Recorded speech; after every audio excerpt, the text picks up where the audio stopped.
దాక్కోవలసిన కర్మ నీకేంటి వచ్చింది? ఎప్పుడు వచ్చినా సంఖ్య ఎక్కేవాడు, నా భుజాలు ఎక్కేవాడు, నాతో కలిసి వెళ్ళేవాడు. కాబట్టి ఇదిగో ప్రభువా, నువ్వు తినొద్దు అన్నటువంటి పండు నేను తిన్నానని చెప్పలే. నువ్వు నాకు భార్యకి ఇచ్చావు, ఆమె మాట విన్నాను, ఆమె పండు తింది, ఆ పండు నేను తిన్నాను కదా. మా కళ్ళు ఏమని? కళ్ళు పోనీయే తెలిసినాయండి. అమ్మగా చెప్పండి, కళ్ళు పోనీయా తెరవబడ్డాయా? సువార్త గారు నాకు చూడండి, కళ్ళు పోనీయా తెరవబడ్డాయా?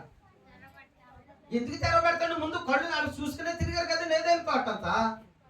కానీ ఎవరిని చూసే భాగ్యాన్ని కోల్పోయాడు? దేవుని చూసే భాగ్యాన్ని. అంతకుముందు దేవునితో కలిశారు, నడిచారు, మెలిగారు, అన్ని చక్కగా సుఖ సంతోషంలో ఉన్నటువంటి వ్యక్తులు ఒక్కసారి ఎప్పుడైతే తినకూడని పండు తిన్నారో వాళ్ళ ఆత్మ నేత్రలు ఏమైపోయి, అంటే దేవుని మహిమ చేత నింపబడిన నేత్రలు ఏమైపోయి కోల్పోయారు, మూసుకుపోయి. పాపం ఏంటో తెలిసింది. ఏమండి, దేవుని దూతలు అయిపోతారు. అప్పుడైతే పాపపు మాటలు విన్నారు, మీకు రెక్కలు వచ్చేస్తాయి అన్నారు. రెక్కలు రాలేదు సరికదా, గొడ్లు కూడా లేవు, వాళ్ళు ఒంటి మీద వేసుకుంటారు.